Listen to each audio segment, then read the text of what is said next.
Good day to all you beautiful people. We're back once again for another episode. Now today I'd like to address this beautiful, might be a little loud, big, voluptuous black woman by the name of Monique, the queen herself. Such a beautiful person, full of spirit. Yes, indeed, full of all the spirit in the world, enough for everybody. Now, unfortunately, through her time, she's gone through hell and high water, all kind of trials and tribulations. You know, from the likes of Steve Harvey, Tyler Perry, Lee Daniels, Whoopi Goldberg, and Oprah Winfrey herself. Now, behind closed doors, a lot of them said that she was right to do the things that she's done and speak out the way that she spoke. But none of them, except for one, had enough courage to come forward and say it publicly. And unfortunately, because of this, herself, her family have suffered from all that financially. And I'm sure spiritually it's affected her, but she's kept her head up, staying proud of the woman that she is, and in things that she's contributed, the role that she played in Precious out of this world. Should have been able to write her ticket to anywhere that she wanted to go. But unfortunately, she basically was blackballed. Put on a list that says she is hard to work with. Hell, I'd be hard to work with myself if things have been done the way to me the way they have been to her. But she still kept it together and kept it professional. Now, I'd like to run a couple clips that I've put together here for you. Some things that she had to say. She spoke out on the Club Shay Shay interview. Some of the things that she's been through. Not all the things she's been through personally in her life, but just some of the things she's been through in the industry and how they've dealt with her. Now, some of this dates back 4 to 5 years. I read a run clip where Steve Harvey was talking to her and said he was going to work at setting it straight. But you know what? From then until now, nothing's changed. It's all stayed the same in the aspect between them. Only, as I said, only one person has came forward and gave her an apology. Now, I've got to give that man credit, all the credit in the world. Now, he has some integrity. Steve Harvey, he has no integrity. And one of these clips that I'm going to run for you, he's going to even speak that and basically say it for himself. Now let's get this party started. Let's roll this first clip and see what I found for you today. All right. By the way, if you like the content, put a like, subscribe. Stay tuned to everything that we're putting out each and every week. And thank you again for tuning in. Here we go. Roll it. This is Monique, man. I'm telling you, Baby, he be saying it like I'm a problem. oh, you have been a problem. Well, Steve, okay. What was it? Let's go. Let's go. You started getting labeled as difficult. Yes. Why do you believe that happened, and do you see that changing, and why? I got labeled as difficult, my husband and I, and my husband is Sydney, who happens to be my manager. We got labeled as difficult because I said one word, and that was no. Now, I said no to some very powerful people. I said no to Oprah Winfrey. I said no to Tyler Perry. I said no to Lee Daniels. And I said no to Lionsgate. And the difficulty came in when people that look like me, like Oprah, Tyler, Lee Daniels, and I gotta put my brother Steve on the list. Y'all knew I was not wrong. Each one of you said to me, Monique, you're not wrong. And when I heard you go on the air and you said, my sister done burnt too many bridges and there's nothing I can do for her now. Steve, do you know how hurt I was?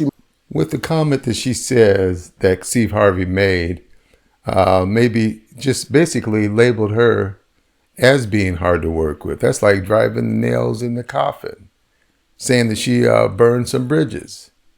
He did the work himself, but still never worked at cleaning it up. That's a damn shame. Now let me give you this. Because you and I had this conversation, I thought you went about it wrong. See, I felt that you had done yourself a disservice by the way you chose to go about it. Tell me how I went about it. I was cool with you with your deal with Netflix. I was cool with you. The two problems that we had, number one, the boycott of Netflix, Yes. we never gave people a point of action. Okay, if we're gonna boycott, are we gonna not get subscriptions? Are we gonna turn it off? Are we gonna go down there and get signs? The second point, what was coming to me was, this problem that you had in Netflix is rich people problems. Cause they looking at us going, you talking about you didn't get millions, or you got this, you ought to be cool. But when you say, Mo, it's the way you went about it, and I want to explain that, and I thank you for saying that. Inequality is devastating, and it's extreme. And when people said, Monique, do you think calling a boycott was extreme? You damn right. But isn't inequality extreme? So we've got to get to a place where we're unafraid to say it out loud. Okay. What I would have loved, what I would have appreciated from my brother was had you picked up the phone before you went on the air and said, Monique, you've burned too many bridges and there's nothing I can do. See, I would have appreciated had my brother called me up and said, baby, let's talk. Because you doing that was a part of me being difficult. But not before that though. Yes, baby. Remember the moment on stage? Oh, yes. See, now that That right was a there. wonderful moment, No, Steve. it wasn't, Oh, Monique. my goodness. No, it wasn't. That was one of those moments. See, no, like it wasn't. That Richard Pryor whispered in my ear and said, say it. You say it. Richard because Pryor did I'ma not tell tell you something. to say that yes, with he your did. crazy ass. Oh, baby, yes, he did. Yes, he did.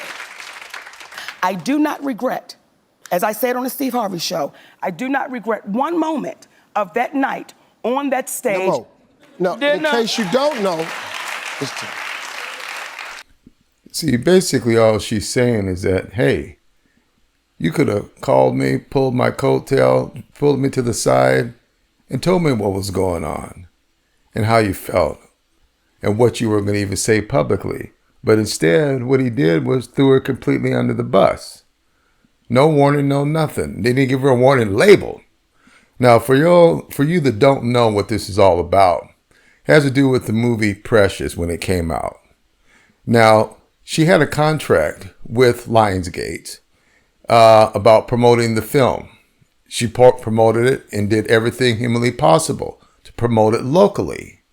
What they wanted her to do was to promote it overseas. It was not in her contract to do so. She was obligated to do everything that she had done. She completed that. She fulfilled every obligation that there was. They called her up at home and talked to her husband and thought her husband was her agent, etc., and wanted her to come abroad and offered her plane fare, etc., to come over to promote the film. Basically, what he said was, well, how much are you offering? And they outright said, we're not offering no money. So basically what they wanted her to do was work for free. And this is where she came in and said, no, I can't do it. I've been working. I want to spend time with my family. You're not paying me for that. It's not in my contract to do so. Everybody else, all the way from Whoopi to Oprah, felt that she should have done it and done it for free. This is not modern day slavery. These people have enough money to be able to pay this woman her just due to promote it if that's what they truly want her to do. Everybody wanted to reprimand her and say something about it because she said no. Now, there was a case in a situation where Oprah herself backed out of a situation because they were not paying her the money to do so. Whoopi even agreed, but they all agreed behind closed doors. But nobody wanted to ruffle the feathers of the people, powers of above, to say, hey, you know what? You're right. You shouldn't have to go through all this. You're a great actress. You paid your dues. You deserve your compensation just like anybody else out there in the industry. But no, none of them did that. Not one of them. Now, Lee Daniels did come forward. He did admit that it was wrong to have what had been done to Monique. He admitted it outright, came and gave her a public apology. That's a hell of a man. I got to give him credit for that. But anybody else do that? No, nobody else did. But they all wanted her work for free. So therefore she got labeled as being difficult to work with. Now, nobody wants to work for free these days. I don't. And after you put in your dues, you don't want to work for free. You want your just due, just like any and everybody else. And especially if you fulfilled your contract, that's it. That's why she was never sued behind this. Because one reason, she fulfilled her contract, which she was obligated to do, which she did. What is that black dick connected to? That black man? So no, I was not blackballed. I was whiteballed. By some black dicks who had no balls. Thank you, Mr. Lee Daniels. Thank you, Mr. Tyler Perry. Thank you, Miss Oprah Winfrey. No, baby, I wasn't blackballed. I was fucked up by some niggas who had no balls. And see, I know they like to say, Monique, you talk too motherfucking much. It would kill me not to say the real shit. It would kill me not to say the real shit. You are not paying me equally. You are not treating me fairly. So y'all can suck my dick if I had one. Oh, yes, she did. She told him all right. She said if she had one, if she had a dang-a-lang, she said, suck my dang-a-lang. Hell, I would have told them the same damn thing myself. I guess they didn't take that too well. Kind of got pissed off a little bit. Oh, well, sometimes it's got to be like that. Got to say it like it is. Speak it like it is. Power to you, Monique. Keep up the good work, girl. But you done just said this to these three people. And these three people, Yes. not because they're powerful, but because of who they've come. And what happens is, I told you, we can't cure darkness with more darkness. What we can do is cure it with comedy. And what I'm not gonna do, Steve, I'm never ever gonna waver from my comedy show on that stage. That's my gift, and that's my freedom. And what happens is, when you allow people to start taking your freedom and your gift and making it become what makes them comfortable, we then lose. When you called me with the morning show on the phone, I said to you, Steve, my family is suffering behind this. And y'all know I did nothing wrong. Y'all know my husband did nothing wrong. But none of y'all in real time, was strong enough to go publicly and say, we can't throw our sister under the bus. Because, Mo, listen to me. We fighting two wars here. What war? There's two wars. It's what your issue is, and it's what the perception of the issue is, and the narrative has changed. See, I'm hearing what you're saying, baby, and I agree with it when the narrative changes. But if all of y'all said, this is the only issue I have with it, baby, when all of y'all said privately, to include Oprah, all of y'all said privately, I've done nothing wrong. When you tell the truth, you have to deal with the repercussions of the truth. We black out here. We can't come out here and do it any kind of way we want to. Listen to me. Your husband can't be the Sidney that he really is out here. Let me tell you something. That flexing, we got to flex a different way. We out here in a game. This the money game. This ain't the black man's game. This ain't the white man's game. This the money game. But we in the money game.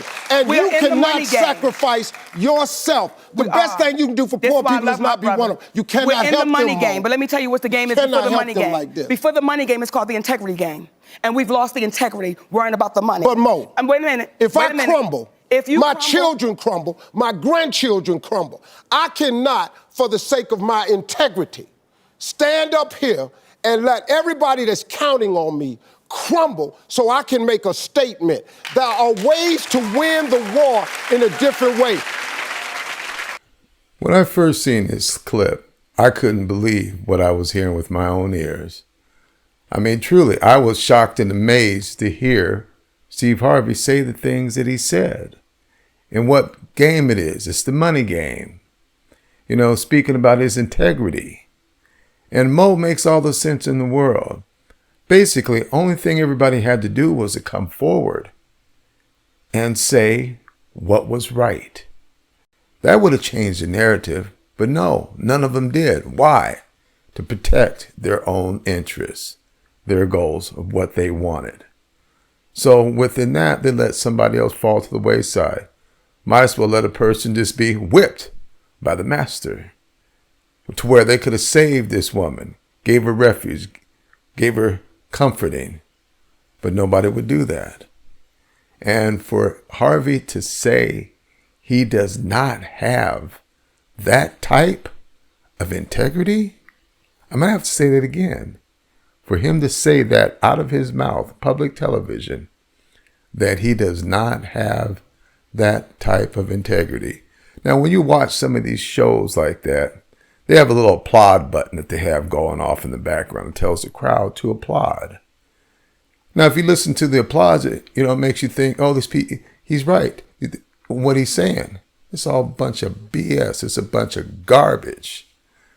What they've done has been going on since the dawn of time. I mean, there's even one other point to where Tyler Perry, he didn't just throw Monique under the bus. He crucified that woman. He might as well pour the gasoline on the fire himself. There was a phone recording that she taped him, which by law she could do, that he even said he was sorry for the rumor that he started, and said that she was difficult to work with. How much money did she lose? How much did her family have to suffer by this fool and what he did? But is he accountable for it? No. She's had to go through all this garbage, all this BS. Behind what? She wasn't willing to work for free. She wasn't willing to do something that the rest of them wouldn't do. Period. Cut and dry. And we got another little clip I want to run for you, which when I ran into this, I couldn't believe this myself. Steve Harvey and how he conducted himself. The lack of the compassion of people and what could transpire upon what's going on with people out there in the world, whether people can think. People forget so easily once they've gained a little bit of power and a little bit of money. But unfortunately, they say sometimes, no matter how high you climb, the fall from grace can be quite hard. All right, let's roll it. See, this business out here in Hollywood, Hollywood will fuck y'all up. It'll get y'all twisted. Y'all know the dude that played in Green Mile? That big-ass brother that was in Green Mile, Michael Clark Duncan? I got a radio show out in L.A. He was my guest this morning. This son of a bitch is huge. His arms, 23 and a half inches. He on the show this morning. We talking, so doing one of the breaks, he about to star in this new movie, Planet of the Apes. They got this movie coming out, and he one of the stars. And so somebody called in on the radio show this morning and got mad at the brother because he playing a monkey in the movie. Tell me, I don't think black people ought to put themselves out there like that. We need more positive role models. You playing a motherfucking gorilla. I felt embarrassed for the brother because I put this motherfucker on the phone, So I looked at Michael, I said, say, man, sorry about that. So off the air, I said, say, Mike, how much they paying you? It's just between me and you, dog. About 10 million.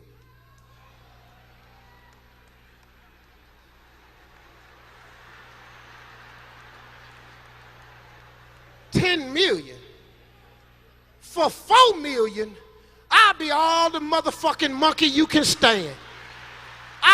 Black people will be so embarrassed by my motherfucking performance, you'll be sitting up there just going, look at this big lip son of a bitch. You ain't got to act like that much of a motherfucking monkey.